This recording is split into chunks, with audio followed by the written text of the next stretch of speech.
Telangana municipal ఎన్నికల్లో కాంగ్రెస్ 80% పైగా మున్సిపాలిటీలను కైవసం చేసుకుంది. కార్పొరేషన్లలోనూ 5 కార్పొరేషన్లను దక్కించుకుంది. టీఆర్ఎస్ 40% డివిజన్లను దక్కించుకున్నప్పటికీ ఎక్కువ మున్సిపాలిటీలు మాత్రం గెలుచుకోలేకపోయింది. ఇక కార్పొరేషన్లలోనైతే టీఆర్ఎస్ అడ్రస్ లేకుండా పోయింది. అసలు తెలంగాణను 10 ఏళ్ల పాటు పరిపాలించిన పార్టీ ఏనా ఇది అనిపిస్తుంది బీఆర్ఎస్ను చూస్తే. 2023 అసెంబ్లీ ఎన్నికల్లో అధికారాన్ని చేజిక్కించుకున్న కాంగ్రెస్ 2024 లోక్సభ ఎన్నికల్లో 8 ఎంపీ సీట్లు కైవసం చేసుకుంది. ఆ తర్వాత కంటోన్మెంట్ జూబ్లీహిల్స్ ఉప ఎన్నికల్లో ఘన విజయం సాధించింది.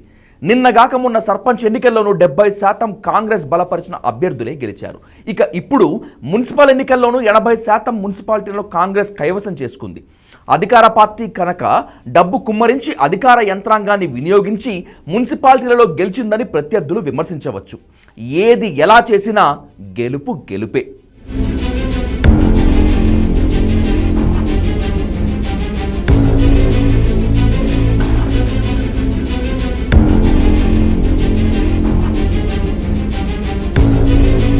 కానీ తెలంగాణలో బీఆర్ఎస్ పరిస్థితి అగమ్య గోచరంగా ఉంది.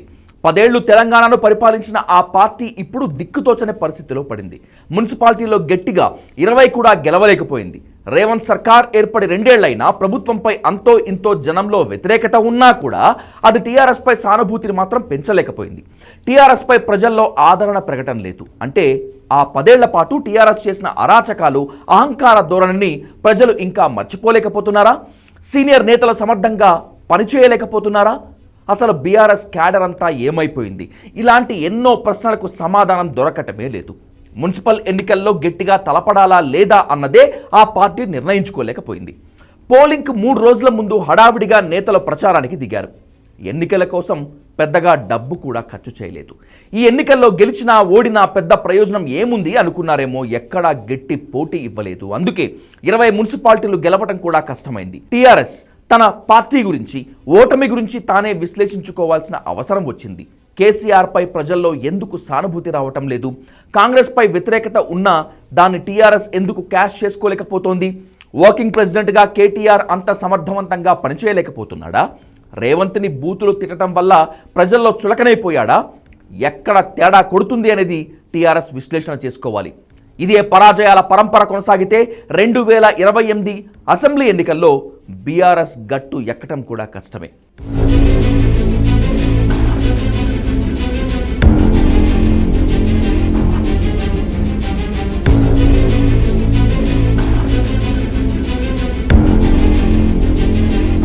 ఇక తెలంగాణలో బీజేపీ పరిస్థితి దారుణాతి దారుణం.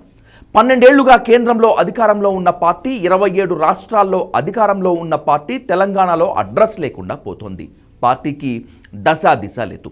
రాష్ట్ర పార్టీ నడిపించే దమ్మున్న నాయకుడు లేడు.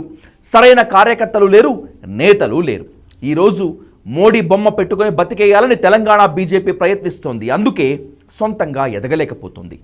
కిషన్ రెడ్డి లాంటి సూడో హిందుత్వవాదులు తెలంగాణలో బీజేపీని ఎదగకుండా చేస్తున్నారు. బండి సంజయ్ వంటి అగ్రెసివ్ లీడర్స్ ఉన్నప్పటికీ ఆయనకు నాయకత్వ బాధ్యతలు ఇవ్వరు. దీంతో బీజేపీ తెలంగాణలో కుదేలైపోయింది.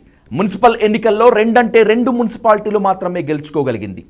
రామచంద్రరావు లాంటి వెన్నెముకలేని నేతను రాష్ట్ర అధ్యక్షుడు చేయటం ద్వారా అధిష్టానానికి తెలంగాణపై పెద్ద ఆసక్తి లేదనే విషయం క్లియర్ కట్గా అర్థమైపోయింది.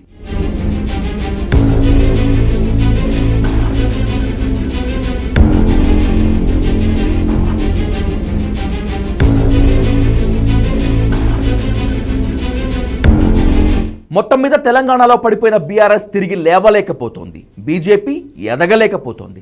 రేవంత్ సర్కార్పై అవినీతి ఆరోపణలు ఉన్నా, ప్రజల్లో అసంతృప్తి ఉన్నా, బలహీనమైన ప్రత్యర్థులు ఉండటం వల్ల కాంగ్రెస్కు ఎదురు లేకుండా పోతోంది.